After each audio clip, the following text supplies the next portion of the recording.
So what do you think was like the made you different? Like back in the day where you could have done that path of the corporate route. Like, why did you make different choices? It's a good question. I don't know. I don't know. I don't know. I mean, I never felt like I could. I never felt like I could have a regular job. Like from the time I got out of high school, I never had a full-time job. I had a bunch of part-time jobs. I did some full-time jobs where construction companies and stuff, but I didn't last. I would do them for like a month or a couple of weeks, and I was like, fuck this. Like, whatever it is about, and it was the main source of all my problems in high school. All my problems in high school is I was not willing to do things I didn't want to do. So I would barely get by through high school. Like I would take tests, that would register intelligence or measure intelligence, and I'd be great. Everything's fine. But I would take actual tests based on what I was supposed to be studying, and I fucking barely paid attention. I mean, I squoze through high school with like a C average in most things. I barely got by. And even when I was going to college, I was only going to college. I went to Boston University, or UMass rather, in Boston. And the only reason why I went is because I didn't want anybody to think I was a loser. So I was taking classes at UMass, and and I was teaching Taekwondo at Boston University, which is like a really good school. And I was looking at all these people that were preparing for life. And to me, it was like, you're going to go get eaten by alligators or something. It's like, what are you going to do? You're going to go get a job? You're going to be working 9 to 5? For whatever fucked up thing that was wrong in my head, I would way rather get up in the morning and deliver newspapers for 3 hours a day or drive limos at night. I had a really unstable childhood. So in my mind, anything that you were locked down to was death. It was prison. And whatever malfunction of my brain, I figured out a way to make it work for me. Well, it was a survival skill. Yeah. Yeah. In some way. Yeah. But also a lack of, like, I'm not very disciplined. It looks like I'm disciplined on the outside. I'm not disciplined at all. I'm obsessed. I get obsessed with things. Whether I'm disciplined in certain aspects, like with exercise, and I do it when I don't want to do it. I force myself to practice, and I force myself to write. I force myself to do things. Yeah. But it's more of an obsession thing. Like I get obsessed with either goals or tasks or things or puzzles or games. Like I have a real problem. Like there's something wrong with me. Does it feel, well, why do you say that? Does it feel draining when you get obsessed with something? Like I'll play pool for 12 hours in a row. Okay. Like I'll get obsessed with playing pool, and then I think I'm going to be the world champion. I'm going to practice 12 hours a day for the rest of my life. I mean, I'm a sick person. Like whatever happened to me when I was young, like whatever weirdness involved, I figured out a way to manage it. Right. But it can get away from me. It's gotten away from me before, where I play video games like 8-10 hours a day. Like it can get away. Like I have to manage whatever craziness that makes me like focus on things. Yeah. I see it in my kids, especially my middle daughter. She gets obsessed with things. And I'm like, wow, this is crazy. This is like a genetic thing. It's like watching a little female me in a lot of ways. You know, like she read all 8 Harry Potter books in a matter of a couple of months. She just gets into stuff, and then like you got to go, hey, shut the light out. You got to go to bed. One more chapter. Like, come on, you got to stop. But it's not like she's seeing it in me and she's mirroring it, because it's her own little weirdness, you know. But I think it's obviously she's got a healthier environment than I grew up in, so it's not like a matter of like not ever wanting to be connected to anything permanent, because nothing is permanent. I mean, that was part of, I think, the lessons from my childhood. Like, no one's here to help you. Don't get locked in any fucking job. Don't get locked in any. Get ready to move at any time. You know, and embracing moving. Like to this day, I'll be like I gotta get the fuck out of LA. You're like, everything's here. I have to do everything here. The comedy store's here. My family's here. My kids go to school here. All my friends live here. But I'm like, fuck this. I'm going to the mountains. I gotta get out of here. Like I have this like nomad shit in me that I'm like constantly trying to manage. So, like, as much as people like to take credit for a certain amount of success, like I can tell you all the different things that I did that led to me being successful at things, but almost it's like the function of a mental issue. Like a lot of it is a function of learning how to manage a brain that doesn't work like everybody else's brain. But that's so I think, common for a lot of successful people, especially. And the difference is you're aware of how it works and you've learned how to manage it.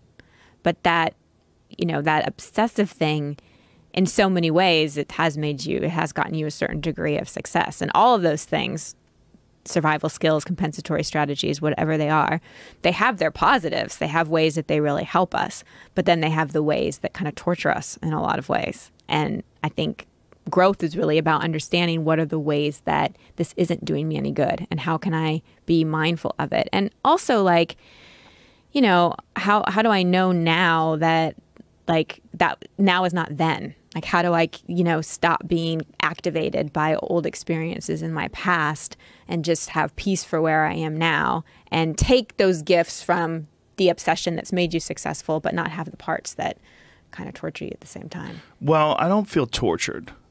So I think in some ways I've achieved some sort of a victory over my whatever mental issues that I have, but I can't do nothing. Right.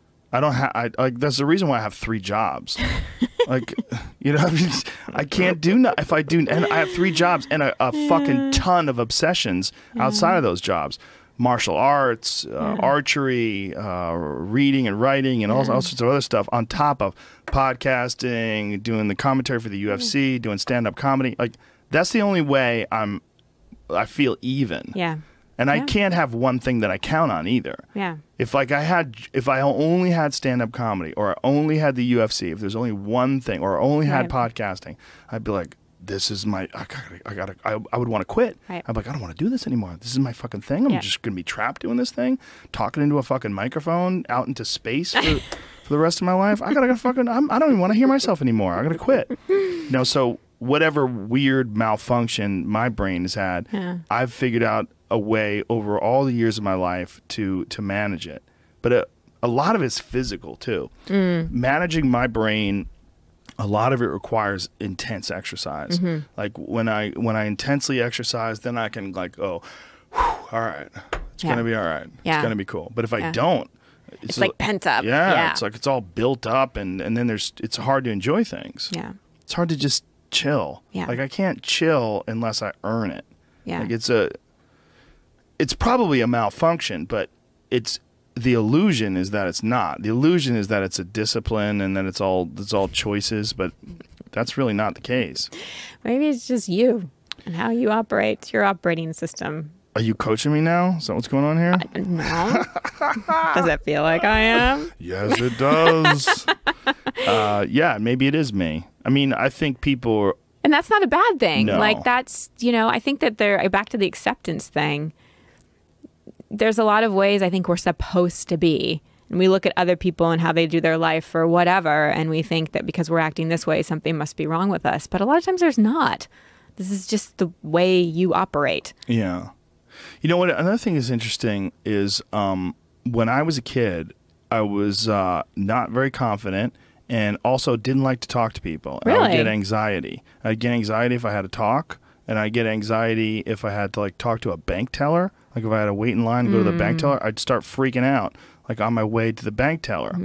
And like if you talk to like people who knew me from high school and they'll go, did you ever think that Joe was going to be a comedian? They'd be like, no. Like no fucking way. That guy wasn't funny. Like they didn't, I figured out a way to be more relaxed socially, and it wasn't an easy process at all. It took forever to the point where now I'm extremely relaxed socially. Like now I can talk to anybody. Like I one of the things I love about doing podcasts, I like just having conversations with people. Yeah. I want to know, like, you're another organism. You're another person. I want to know what's going on in your head. I don't understand your life. I want to try to see what connections you've made, what definitions you've fallen on. How you've defined this world, how you've categorized things, and how you're managing it, how you're maneuvering through it. I'm fascinated by that. I'm fascinated by the thoughts that people carry around inside their heads. Yeah, me too. Yeah. I love it. And whether or not they're empowering or whether or not you're a woe is me type person, And what are the puzzle pieces that have led to where you are? And I love that you're sharing this because I think a lot of people can see you and see your success and everything that you have and think you're always like this. and that it's just been easy because this is, you're always like this. But to know you had that background and you had the social anxiety and this is like such a stretch, I think it's really inspiring because it gives people, it's like, oh, you can no longer argue that, you're just born a certain way and like that's just the way you are. Like you're proof that you actually can change and you can get over things and you can create things that, you probably didn't think were possible when you were 10 or however old you were when you were going through all that stuff. Yeah, I think people have different starting points. Yeah. It's like I was saying that if you want to climb Mount Everest, good luck if you're starting from Santa Monica. You got to fucking walk all the way to Tibet. It's going to take a long ass time. Yeah, and those oceans are going to be hard to get across. But if you're at the base of Tibet, if that's where you live, or the base of the Himalayas, it's way easier to climb that thing. It's still not easy, but it's easier. And I think there's a lot of people that start, in the metaphoric Santa Monica with their life. They're really far away from their goal. Yeah. It doesn't mean it's not possible, but it means there's a bunch of steps, whether they're conscious or unconscious, that you're going to have to make in order to get to a position. And I still remember fucking freaking out going to a bank teller. It used to happen all the time. I just didn't want to talk to people.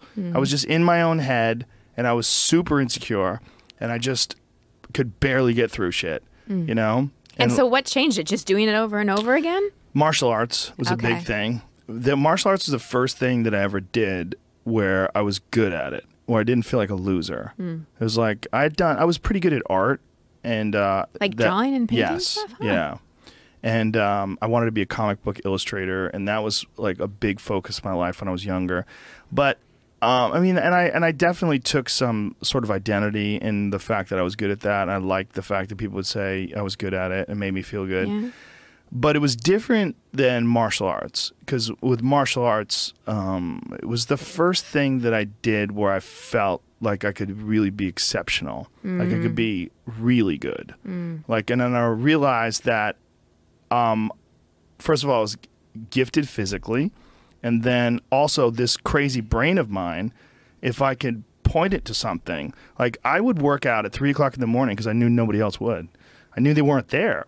So I had keys to the gym, because I was teaching. So I would go there, I'd wake up, and I would drive down to the gym, and I'd open it up in the middle of the night and put in a workout, because I knew that no one else was doing that. I knew they weren't there. And I felt like it gave me an edge, an edge, but it also, I felt like I was getting ahead of them. Yeah. Like it was some sort of a crazy race. So between the age of 15 and 21, I was just completely obsessed with fighting, and that's all I did. I didn't know. I probably barely knew who was president. I didn't know a goddamn thing about the world. Yeah. I wasn't reading shit unless it was like some samurai book on philosophy and combat. Like that was all I was obsessed with. Right. And that's when I was also I got into Anthony Robbins, somewhere around that too. But I was interested in like things that would give me an edge, personal development stuff that would give me an edge. And then through doing martial arts, and then also through teaching, I think that was a big one, was teaching classes. And then teaching at BU was big too, because when I was teaching at Boston University, I was teaching an actual class. What were you teaching? Taekwondo. Okay. I was, at that time, I had won the U.S. Open, I had won a bunch of different tournaments, and I was, I was doing really well as a fighter, as a martial arts competitor. So they had a Taekwondo program at BU, and I was teaching it. And I would have to address the whole class, but I would address the whole class as something that I was really good at. Like I knew I could demonstrate to them some movements and stuff like that. I'd show some things. I'd ask someone to hold something and I'd kick it or something like that, and they'd be like, "Holy shit!" And then they would listen. Like I was confident in what I was saying there, and it was like the only time in my life that I could remember being confident in telling people something. Yeah. It's like I would describe how you do it. This is how you do it, and I'll show you how to do it here. But this is how it needs to be done, and this is why, and this is what happens when you do it, and this is what involved in the mechanisms of your body, and so that gave me that was like the first feeling that I got where there was I knew that there was like a light at the end of the tunnel, or at least I knew, well, at least this, now I don't feel like a loser anymore. Yeah.